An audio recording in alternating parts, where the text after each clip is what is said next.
आज हम करेंगे क्या, विद्युत परिपथ, विद्युत परिपथ एवं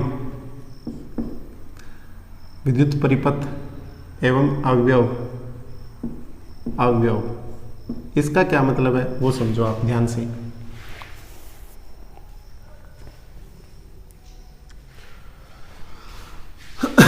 इसका क्या मतलब है विद्युत परिपथ का।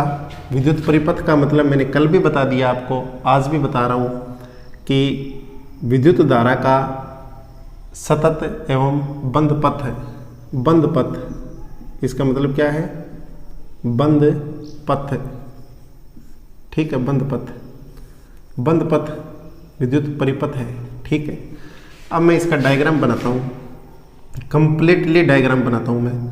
ये देखो, ये कोई यहाँ पे मैंने बल्ब लगा दिया, यहाँ पर मैंने बल्ब लगा दिया, ठीक है। बल्ब लगाने के बाद यहाँ से आगे मैं लगाता हूँ धारा नियंत्रक। क्या लगाता हूँ, धारा नियंत्रक, और इसको इस तरह से जोड़ देता हूँ। ये धारा नियंत्रक है जिसको हम RH से लिखते हैं। धारा नियंत्रक का मतलब क्या है समझो इसको।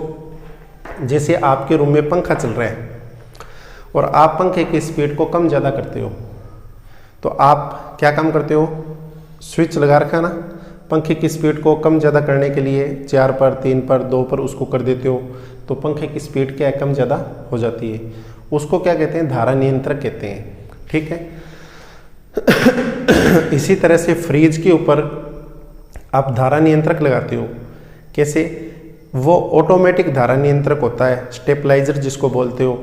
जैसे फ्रिज में आ रही धारा कम हो गई, बिजली मतलब लाइट मतलब विद्युत धारा कम हो गई, कम हो गई तो वो ऑटोमेटिक क्या है, स्टेबलाइजर है, वो धारा को बढ़ाएगा, ठीक है।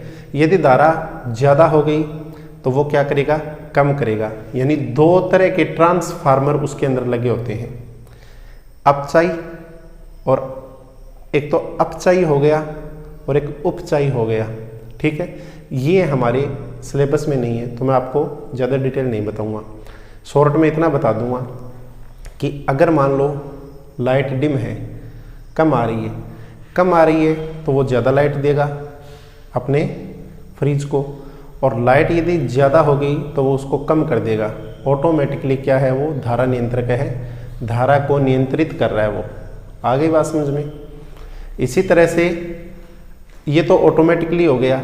एक हमारे घर में रूम में जो पंखा लगा हुआ है उसके लिए हमने रेगुलेटर लगा रखा है, रेगुलेटर जिसको हम धारा नियंत्रक बोलते हैं। उससे 4 नंबर पे, 5 नंबर पे, 3 नंबर पे हम फैन को चला सकते हैं, तो ये भी क्या है, धारा नियंत्रक है। तो मान लो ये बल्ब है, धारा नियंत्रक आपको अच्छी तरह से समझ में आएगा, ये धारा नियंत्रक है। इस तरह से मैं इसको इधर बना देता हूँ, ठीक है। ये देखो, ये मैंने ऐसे बना दिया, ऐसे, ये है धारा नियंत्रक।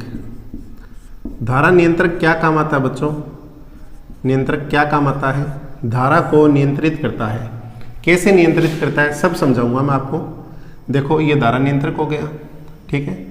और धारा नियंत्रक के बाद में यहाँ पर हमने लगा दिए cell, minus plus, minus plus, minus plus, plus और माइनस। ये सेल लगाए मैंने, कितने सेल हैं, 3 सेल हैं। ये देखो 1 2 3, ये एक सेल हो गया, ये एक सेल हो गया, सेल है ये, ठीक है, सेल। ये सेल का प्रतीक है। यानी विद्युत परिपथ एवं अवयव, अवयव कौन कौन से काम में आ रहे हैं, उनके प्रतीक क्या क्या है। तो एक तो धारा नियंत्रक काम में आ रहा है और एक सेल काम में आ रहा है, ठीक है। इसके बाद आपको पता है कि धारा माइनस से प्लस की ओर बहेगी, तो ये मैंने I लगा दिया, या आप यहाँ पर भी I लगा सकते हो, ऐसे I, ठीक है। धारा ऊपर जा रही है, यहाँ से ऊपर जा रही है, और यहाँ पर मैंने लगा दी बच्चों कुंजी। कुंजी का मतलब स्विच, क्या लगा दिया मैंने, स्विच लगा दिया। ये देखो, ये मैंने क्या लगाया है, स्विच, 3 नंबर पर स्विच, स्विच चाहिए। स्विच का मतलब कुंजी। अब कुंजी को हम कैसे लिखते हैं, इस तरह से लिखते हैं, कुंजी, अगर ये पॉइंट लगा हुआ है अंदर तो इसका मतलब है कि ये चालू है, धारा आगे जा सकती है। ये जो आई है धारा आगे जा सकती है। अगर ये पॉइंट यहाँ पर नहीं होगा तो इसका मतलब है कि धारा आगे नहीं जा सकती। अब ये जो कुंजी है इसको हम बंद कुंजी बोलेंगे। क्या बोलेंगे बच्चों? बंद कुंजी। या आप हमारी किताब के अकॉर्डिंग अगर करो ना तो इसको हम ये बोलेंगे खुली कुंजी, क्योंकि खुली है ना, ये अंदर ये पॉइंट नहीं है तो खुली कुंजी है ये, खुली। और ये पॉइंट अगर लगा दिया तो इसका मतलब है बंद कुंजी। अब ये बंद हो गई, यानी ये तो है, देखो ये तो है बंद, ये तो है बंद। बंद का मतलब है चालू, कि धारा आगे जा रही है, बंद है, इसके अंदर ये पॉइंट लगा हुआ है। अगर ये ऐसे है तो ये है खुली, खुली हुई। खुली हुई का मतलब क्या है? अब ये बंद है। इस बात को थोड़ा सा ध्यान में रखना आप, ठीक है? कंफ्यूज करने वाली सी बात है। और कुंजी को हम के से लिख देते हैं। किससे लिखते हैं? के से हम इसको लिखते हैं। इतनी बात तुम्हारे समझ में आ गई होगी, इसमें कोई दिक्कत नहीं है ना? अब प्यारे बच्चों, यहाँ से जो धारा जा रही है, अब इस धारा को मापने के लिए किसको काम में लेंगे? एमीटर को। ये देखो एमीटर लगा दिया मैंने। एमीटर को हमेशा श्रेणी क्रम में ही जोड़ते हैं।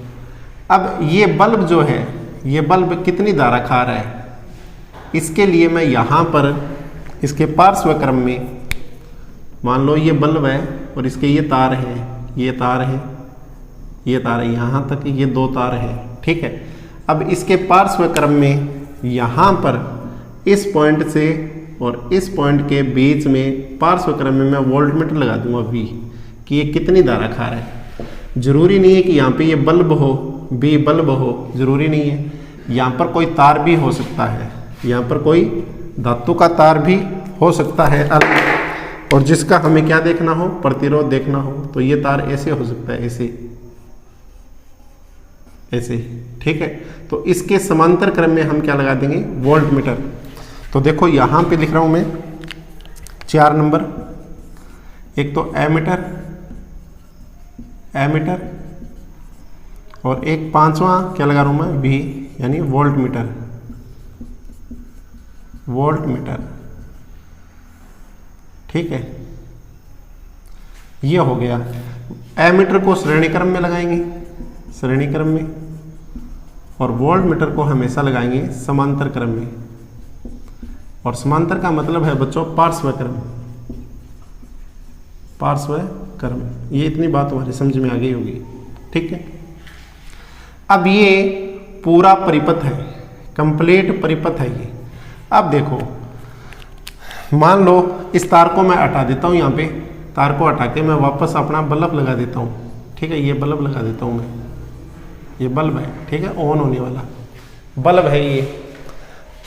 अब यहाँ से धारा जा रही है, इस बल्ब के अंदर जा रही है धारा। अब मान लो यहाँ से धारा आई, बल्ब क्या हो गया? ऑन हो गया, ठीक है? और धारा इतनी ज़्यादा भेज दी हमने यहाँ से, एनर्जी जो है हमने इतनी ज़्यादा भेज दी कि बल्ब फ्यूज भी हो सकता है, ठीक है? समझ रहे हो बात को? अब हम क्या करें? धारा को कम करें, तो कम कहाँ से करें? यहाँ से करेंगे, धारा नियंत्रक से। किससे कम करेंगे? धारा नियंत्रक से कम करेंगे। यहाँ ये धारा नियंत्रक होता कैसा है वास्तव में? ये ऐसा होता है, देखो बच्चों, ऐसा होता है ये, ऐसा, और इसके ऊपर एक ये बटन लगा होता है। इसको इधर करेंगे तो धारा ज़्यादा हो जाएगी, इधर करेंगे तो कम हो जाएगी। ये होता है धारा नियंत्रक, जिसको RH बोलते हैं। आ रही है बात समझ में? ठीक है, इतनी बात क्लियर हो गई। तो ये पूरा कंप्लीट परिपथ है, जिसमें कौन कौन सी चीज़ें काम आई है। देखो, धारा नियंत्रक काम में आया, जो धारा को क्या करेगा? कंट्रोल करेगा। नंबर 2, सेल काम में आया है, प्लस और माइनस। सेल क्या काम करता है? परिपथ को विद्युत धारा देता है, ठीक है? स्विच यानी कुंजी, कुंजी क्या काम करती है? जो परिपथ है उसको बंद करने में और चालू करने के काम आती है। और 4 नंबर पे एमीटर है, जो विद्युत धारा को मापने के काम आता है। वोल्टमीटर क्या है? वोल्टमीटर ये है कि कोई भी चालक तार हमने लगाया है, या कोई बल्ब हमने लगाया है, या कोई भी स्रोत हमने लगाया है, उसके दोनों सिरों के बीच, ये मान लो ए सिरा है, ये मान लो बी सिरा है, दोनों सिरों के बीच में विभवांतर ज्ञात करने के काम आता है। विभवांतर, विभवांतर का मतलब क्या है? वोल्टता मापने के, वोल्ट कि ये कितनी धारा खा रहा है, ये कितनी धारा खा रहा है, इसकी वोल्टता क्या चल रही है, ये मापने के काम क्या आ रहा है? वोल्टमीटर काम आ रहा है। ठीक है। अब मान लो हमें 2 या 2 से अधिक तार काम में लेने पड़े, तो जैसे मान लो ये, मैं थोड़ा सा मिटा देता हूँ इसको, फिर आपको बताता हूँ, इसको मिटा देता हूँ मैं। ठीक है, आपके समझ में आ गया ना परिपथ? नहीं समझ में आया दोबारा बता दूंगा। ठीक है, आप कमेंट में मुझे लिख करके बताएंगे कि सर समझ में आया है या नहीं आया है। अगर समझ में नहीं आएगा तो दोबारा बता देंगे, कोई दिक्कत नहीं है। अब बच्चों देखो 4 5 नंबर हो गए, 6 नंबर देखो। 6 नंबर, ये जो तार हम ले रहे हैं ना, इस तरह से तार, इस तरह से ये तार ले रहे हैं। अब ये तार चांदी का भी हो सकता है। अगर चांदी का है ये तार तो बहुत ही कम धारा खाएगा, ये खुद ये बहुत ही कम धारा खाएगा। और यदि ये हो सकता है तांबे का भी हो। हमारे घरों में जो फिटिंग होती है वो कॉपर की होती है, ठीक है, और वो एल्यूमिनियम की भी हो सकती है। एल्यूमिनियम की अगर हम करेंगे, एल्यूमिनियम की, तो बिजली का बिल ज़्यादा आएगा। ठीक है, एल्यूमिनियम की अगर करेंगे तो बिजली का बिल ज़्यादा आएगा। यदि लोहा की फिटिंग करा दें, तार सारे के सारे लोहा धातु के काम में ले, तो बिजली का बिल और ज़्यादा आएगा। इसका प्रतिरोध बहुत ज़्यादा होता है। ठीक है, प्रतिरोध का मतलब क्या है कि जो धारा आ रही है उसको तार खुद कितनी खा रहा है। कोई भी तार है वो खुद धारा को कितना खा रहा है, उसका मतलब क्या है? प्रतिरोध। समझ में आ रहा है? दूसरी बात, एल्यूमिनियम की तार अगर होंगे तो वो थोड़ी सी कम खाएंगे, किसकी तुलना? लोहे की तुलना। लेकिन कॉपर की अगर फिटिंग होगी तो वो बहुत ही कम बिजली खुद खाएगी। कम बिजली कैसे? मान लो पंखा भी नहीं चला रहे, रात हो गई और हमने बल्ब भी बंद कर दिया, ठीक है, उपकरण सारे बंद हैं, लेकिन घर की जो फिटिंग है, तारों की जो फिटिंग है, उसके अंदर तो करंट रहता है ना, विद्युत धारा उसके अंदर तो रहती है। अब पूरी धारा उसके अंदर है, वो पूरी रात भर में, पूरे दिन भर में कितनी धारा खुद खा रहा है चालू रहने के लिए, उसमें अपने अंदर विद्युत धारा बनाए रखने के लिए वो खुद कितनी धारा खा रहा है, वो उसका प्रतिरोध है। प्रतिरोध को हम ऐसे लिखते हैं कि विद्युत धारा के मार्ग में उत्पन्न रुकावट। रुकावट कैसे आ रही है वो देखो। मान लो आपके पास एक छोटा सा सेल है, घड़ी के अंदर जो सेल डालते हो वो सेल है, और सिर्फ इतना बड़ा तार है तुम्हारे पास, उसको बीच से कट किया तार को, एक तार इधर प्लस वाले की तरफ लगाओ, एक माइनस वाले की तरफ लगाओ, ठीक है, आगे बात समझ में। और इन दोनों तारों को अब छोटे से बल्ब के लगाओ, क्या हो जाएगा? बल्ब ऑन हो जाएगा ना। एक बात समझे, विद्युत धारा जिस मार्ग से गई है उस मार्ग में अब कोई रुकावट नहीं है कि तार छोटे से हैं। लेकिन तार अगर आप बड़े ले लो, कितने बड़े? यहां से 1 किलोमीटर दूर लंबा तार ले लो, 1 किलोमीटर लंबा तार। अब उस तार को उस छोटे से सेल के लगाओ, ठीक है, और बल्ब के लगाओ, क्या बल्ब ऑन होगा? बताओ, बल्ब ऑन होगा? नहीं होगा। क्यों नहीं होगा? क्योंकि बल्ब में, उस सेल में 1.5 वोल्ट था, वो तो वो तार ही खा गया, लंबा तार था तो वो तार ही खा गया सारी धारा। तो समझे बात को? तो तार का प्रतिरोध क्या हो गया? लंबाई बढ़ने पर तार का प्रतिरोध ज़्यादा हो गया। लंबाई अगर कम होगी तो प्रतिरोध कम होगा। और यदि धातु अलग अलग है, चांदी है तो उसका प्रतिरोध न के बराबर है, पर चांदी की फिटिंग नहीं करवा सकते, महंगी होती है ना, इसलिए हम चांदी धातु की फिटिंग नहीं करवाते हमारे घरों में। तांबे की फिटिंग हम पोसाते हैं भाई, इसमें खर्चा ज़्यादा भी नहीं है कम भी नहीं है, ठीक है, पैसे तो लगते हैं पर इतने ज़्यादा भी नहीं लगते, तो इसकी फिटिंग हम पोसा जाते हैं, तो ये हम करा लेते हैं घरों में, तांबे की फिटिंग करवा लेते हैं। तो तांबे का क्या होता है, प्रतिरोध कम है किसकी तुलना में, एल्यूमिनियम की तुलना में और लोहे की तुलना में। इतनी बात समझो। तो ये जो तार है ना, इसको यदि किसी परिपथ में लगाया हुआ है तो इसके दोनों सिरों के बीच प्रतिरोध ज्ञात करने के लिए, इसके दोनों सिरों के बीच, ये सिरा और ये सिरा, इन दोनों के बीच प्रतिरोध ज्ञात करें कि ये खुद कितनी धारा खा रहा है। तो हम क्या करते हैं, इसके पार्श्व क्रम में वोल्टमीटर लगा देते हैं। क्या लगा देते हैं, वोल्टमीटर। ये देखो लगा दिया हमने, लगा दिया ना।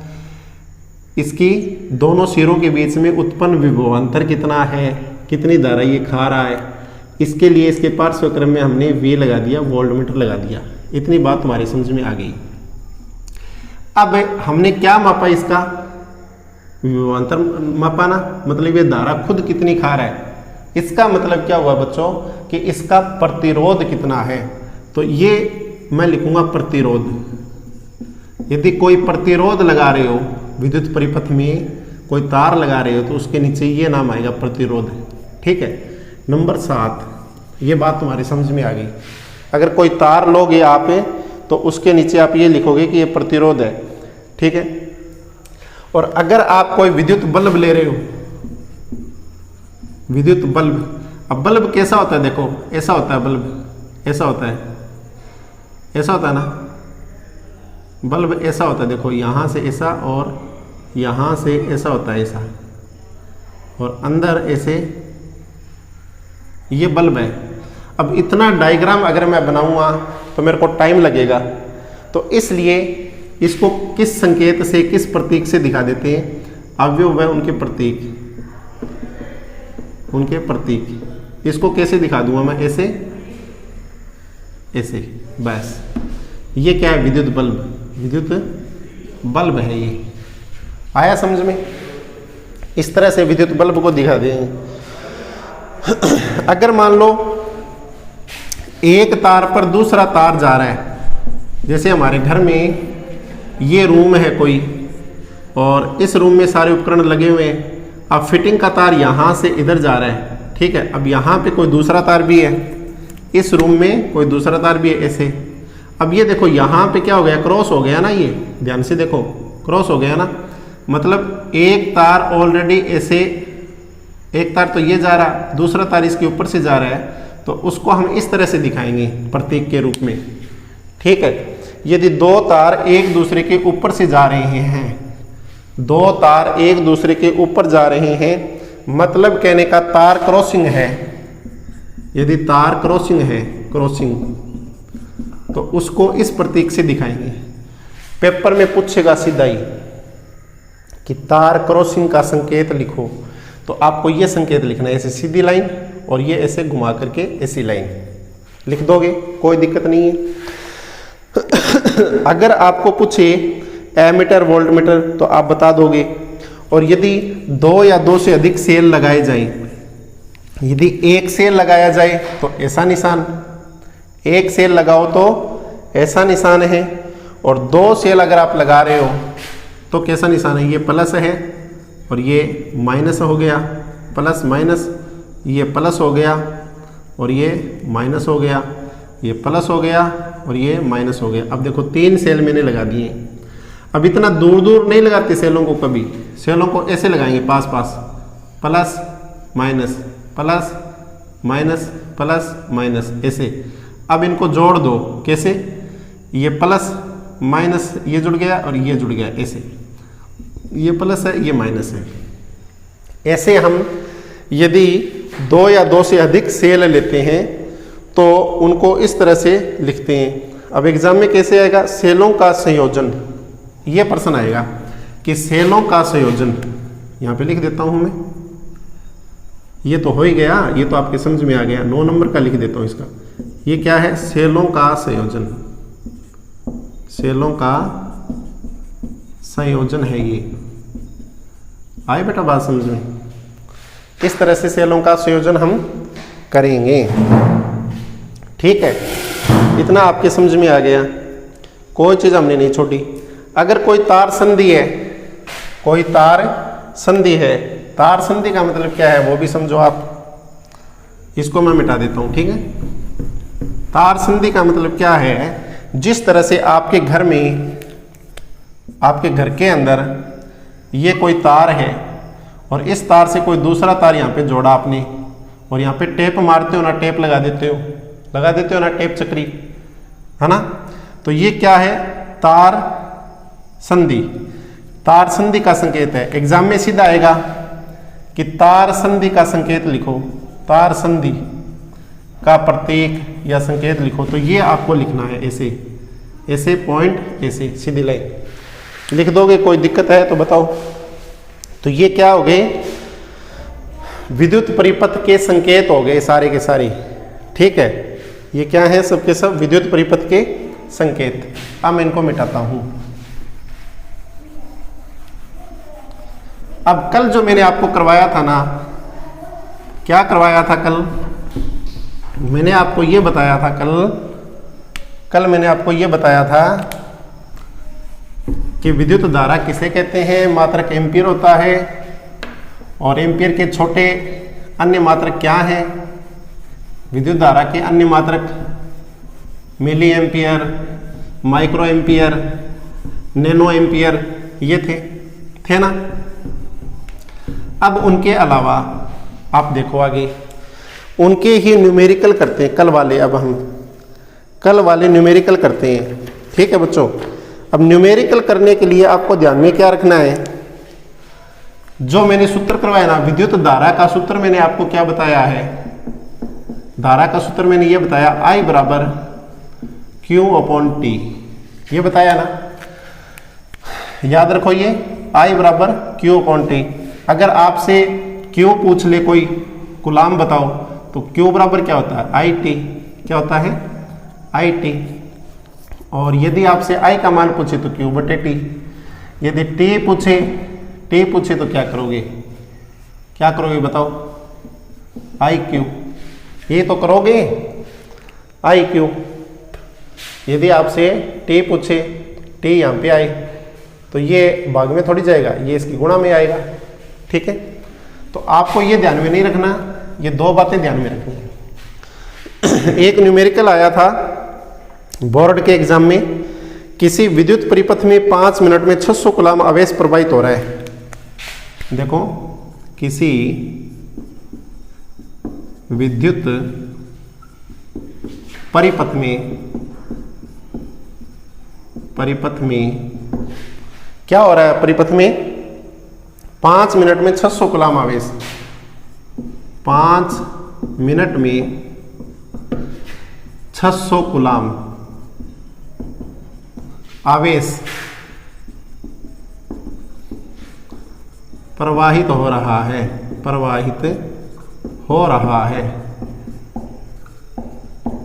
ठीक है, प्रवाहित हो रहा है। आपको बताना क्या है, विद्युत धारा का मान ज्ञात करो। क्या बताना है, विद्युत धारा का मान ज्ञात करो, ये आपसे पूछा है एग्जाम में।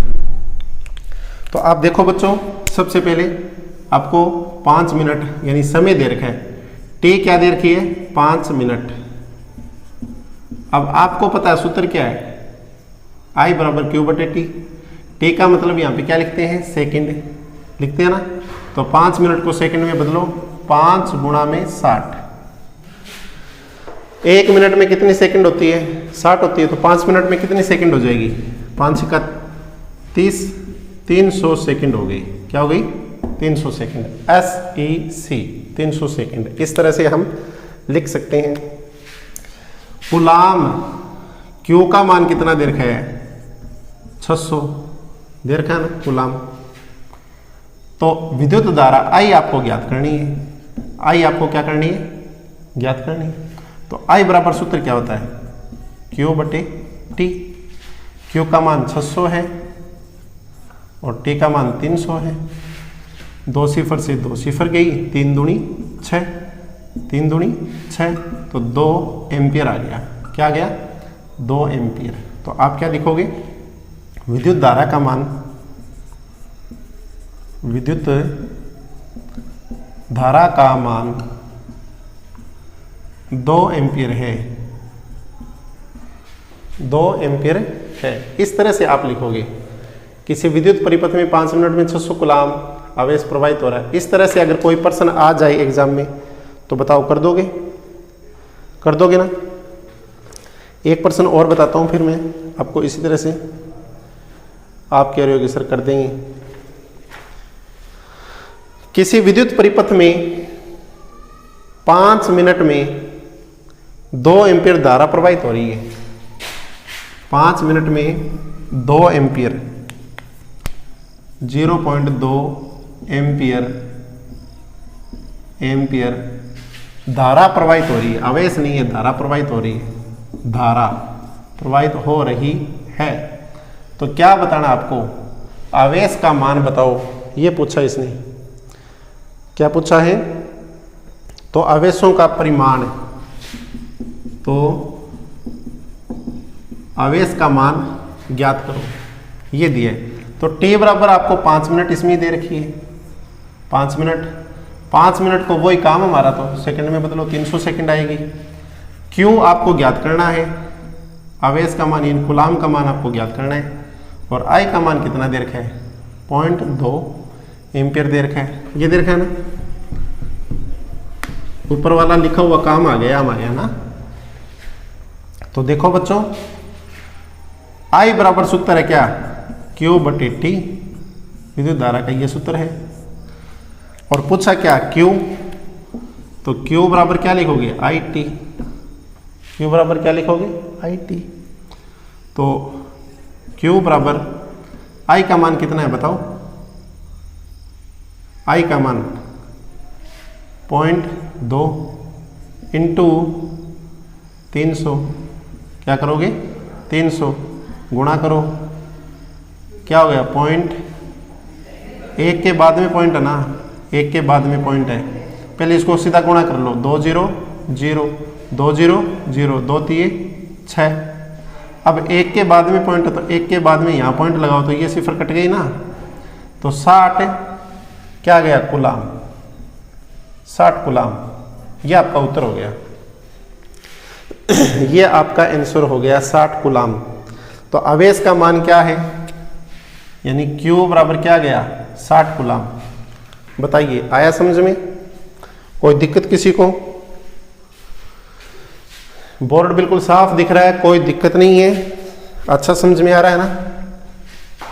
आराम से देखोगे किसी चीज को तब सारी चीजें अच्छी तरह से समझ में आएगी। अब अगला एक न्यूमेरिकल और देख लो। न्यूमेरिकल साथ में करवा रहा हूं ताकि आपको दिक्कत नहीं हो एग्जाम में। ठीक है बच्चों? अब लास्ट देखो एक और। अगला न्यूमेरिकल क्या है? किसी विद्युत बल्ब के तंतु में, ये मिटा देता हूं मैं, किसी विद्युत बल्ब के तंतु में, मिटा देता हूं, मिटाए बगैर काम नहीं चलेगा। किसी विद्युत बल्ब के तंतु, तंतु यानी फिलामेंट, तंतु में से 0.5 एम्पीयर विद्युत धारा, तंतु में से 0.5 एम्पीयर विद्युत धारा 10 मिनट में क्या हो रही है? 10 मिनट तक प्रवाहित होती है। 10 मिनट तक प्रवाहित हो रही है, प्रवाहित हो रही है। ठीक है, हो रही है, होने दो, क्या दिक्कत है? हो रही है तो होने दो। तो विद्युत परिपथ से प्रवाहित विद्युत आवेश का परिमाण ज्ञात करो। आवेश का परिमाण ज्ञात करो। यह प्रश्न आया है, एग्जाम में आया हुआ है। तो समय, आप पहले तो देखो सूत्र, I बराबर क्या होता है? Q upon T। ये हमारा विद्युत धारा का सूत्र है। I बराबर Q अपॉन T, ये हमारा सूत्र है। क्या दे रखा है? विद्युत धारा 10 मिनट। समय क्या दे रखा है? समय का मतलब T, टाइम कितना दे रखा है? 10 मिनट। 10 को सेकंड में बदलो, 60 से गुणा करो, क्योंकि 1 मिनट में 60 सेकंड होती है ना, तो कितना हो गया 600 सेकंड। क्या हो गया बच्चों 600 सेकंड। और आई का मान कितना दे रखा है, आई का मान आपको कितना दे रखा है, आई कितनी दे रखी है बताओ।